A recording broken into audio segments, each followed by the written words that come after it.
থাকতো যদি তার আগের সেই সময়, তাহলে আজ ক্রিশ্চিয়ানো রোনালদো গোল করতেন। অন্ততপক্ষে 1 গোল করতেন, হয়তো বা 2 গোল করতেন, কিংবা কে জানে হ্যাটট্রিকের জবাব হ্যাটট্রিক দিয়েও হয়তোবা তিনি দিতেন। আমরা কি সেই জিনিস দেখিনি? বছরের পর বছর, মৌসুমের পর মৌসুম, যখন বার্সেলোনায় ছিলেন লিওনেল মেসি, যখন রিয়াল মাদ্রিদে ছিলেন ক্রিশ্চিয়ানো রোনালদো, তাদের সেই তুমুল উত্তুঙ্গ প্রতিদ্বন্দ্বিতার সময় প্রতি সপ্তাহান্তে আমরা সেই দুইজনের দ্বৈরথটা প্রাণ ভরে উপভোগ করিনি? আমরা কি জানতাম না যে রোনালদো আজ 1 গোল দিয়েছেন মানেই মেসি 2 গোল দেবেন, মেসি 2 গোল দিয়েছেন মানে রোনালদো জোড়া গোলে জবাব দেবেন, হ্যাটট্রিকের জবাব হ্যাটট্রিক দিয়ে একজন আরেকজনকে দেবেন? হয়েছে তো অনেকবার, অনেকবার। সেই কারণে বিশ্বকাপে যখন কয়েক ঘন্টা আগে লিওনেল মেসি হ্যাটট্রিকে শুরু করলেন, ওই এক্সপেকটেশনের জায়গাটা ছিল নস্টালজিক ফুটবল ফ্যানদের, যে রোনালদো হয়তোবা সেই জবাবটা দেবেন, গোল তো তিনি দেবেন। কিন্তু পর্তুগালের হয়ে রোনালদোর শুরুটা হলো ভীষণ বিবর্ণভাবে। লিওনেল মেসি সময়টাকে ধরে রেখেছেন, হয়তোবা সময়টাকে রোল ব্যাক করে পেছনে ফিরিয়ে নিয়ে যাচ্ছেন। বয়স যে সামনে এগুচ্ছে সেটা তিনি বুঝতে দিচ্ছেন না। অন্যদিকে ক্রিশ্চিয়ানো রোনালদো, তিনি বোধহয় সময়ের কাছে আত্মসমর্পণই করে ফেলছেন।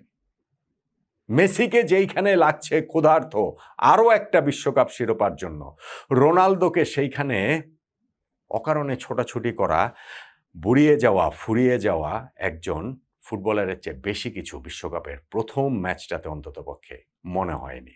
রোনালদো এখান থেকে ঘুরে দাঁড়াতে পারেন, ফিরে আসতে পারেন। পর্তুগালও যে কঙ্গোর সঙ্গে 1 গোলে ড্র করেছে, সেইখান থেকেও তারা ঘুরে দাঁড়াতে পারে। কিন্তু আর্জেন্টিনার জন্য লিওনেল মেসি যেইখানে সলিউশন, পর্তুগালের জন্য ক্রিশ্চিয়ানো রোনালদো কি প্রবলেম হিসেবে নিজেই হাজির হয়ে যাচ্ছেন কিনা, ওই আলোচনাটাও কিন্তু এখন ক্রমশ আরও গতি পাবে কঙ্গোর সঙ্গে পর্তুগাল 1 গোলে ড্র করার পর। দেখেন, মেসি রোনালদোর এই তুলনা আসবেই। যারা আমরা মেসি রোনালদোকে দেখেছি, তাদের পিকে দেখেছি, সবসময় এই তুলনার জায়গাটা আসবেই। আমি তাই আজকে এই যে পর্তুগালের খেলাটা নিয়ে আলোচনা করার সময়ও মেসির কথাটা বললাম। আমি কমেন্টেটরদের শুনছিলাম যে তারাও আসলে সেটা বলছিলেন, বিভিন্ন এক্সপার্টরা সেটা বলছেন। আমি ওই আরেকটা ভিডিওর একটু আলোচনার প্রসঙ্গে একটু না বললেই নয়, যেটা মেসিকে নিয়ে আমি একটা ভিডিও করেছি, তার ওই যে সম্ভাব্য রেড কার্ড নিয়ে আলজেরিয়ার বিপক্ষে। ওইখানে ভাই আপনারা অনেকে ওরকম রেগে গেলেন কেন, ব্যাপারটা বুঝলাম না। এটা হচ্ছে কি অ্যাবসলিউট একটা ইন্টারপ্রিটেশনের ব্যাপার। ফিফার যে ল রয়েছে সেটার ইন্টারপ্রিটেশন। আমি তো আপনি কোনটা শুনলে খুশি হবেন, বাংলাদেশের মেজরিটি দর্শক কোনটা শুনলে খুশি হবে, সেই অনুযায়ী তো ভাই আমি ব্যাখ্যা দিব না। আমি তো কখনো সেইভাবে কাজ করি না। আমি আমার যেটা ইন্টারপ্রিটেশন আমি সেই অনুযায়ী কাজ করি। ফলে আপনি কিসে খুশি হবেন সেইটা অনুযায়ী আমি কেন ব্যাখ্যাটা দিব? আমি আইনের ব্যাখ্যাটা ওইভাবে দিব কেন? আপনি এখন পৃথিবীর বিভিন্ন দেশের যে গণমাধ্যমে যে অনেক এক্সপার্ট, অনেক রেফারিজ, অনেক ফরমার প্লেয়ারদের আপনি দেখবেন যে তাদের ইন্টারপ্রিটেশনের জায়গাটা লিওনেল মেসির ক্ষেত্রে ওইটা রেড কার্ড হতে পারতো। আমার কাছে সেটা মনে হয়েছে। আপনার কাছে মনে হতেই পারে যে না, সেটা রেড কার্ড হতে পারতো না। কিন্তু তাই বলে আইন আদালত দেখানোর কিন্তু কিছু নাই। ওইটা আমি খুব ভালো করেই জানি। রেফারেন্স দেওয়ার কিছু নেই। ওইটা আমি খুব ভালো করে জানি। শুধুমাত্র আপনাদের সন্তুষ্টি, আপনাকে খুশি করার জন্য আমি বলতে পারবো না। ওইটাই হচ্ছে গিয়ে পার্থক্যের জায়গাটা। লিওনেল মেসির ক্ষেত্রে আমার হিসাবটা খুবই প্লেন অ্যান্ড সিম্পল ছিল, যে তিনি যেইভাবে পেছন থেকে আলজেরিয়ার ফুটবলারকে মেরেছেন, তার কাফে যেইটা বুটের নিচের অংশ অ্যাঙ্কেল পর্যন্ত চলে গিয়েছিল, রেফারি সেইটা ধরতেই পারলেন না, ফাউল দিয়েছেন, ইয়েলো কার্ড দেন নাই আর কি, সেই হিসাবে বলছি। ঠিক আছে, বুঝলাম। কিন্তু ভিএআর তো রেফারিকে আমন্ত্রণ জানাবেন যে মাঠের পাশের মনিটরে গিয়ে ইনসিডেন্টটা আরও একবার চেক করার ক্ষেত্রে, সেইটা যে করে নাই, আমার কাছে মনে হচ্ছে তিনি মেসি বলেই সেই জিনিসটা করানো হয় না। এইটার সাথে কিন্তু আপনারা ওই যে মেসি কত বড় ফুটবলার এবং মেসিকে কত সম্মান দেওয়া উচিত, অতএব এগুলোর সাথে এর কোনো সম্পর্ক নাই।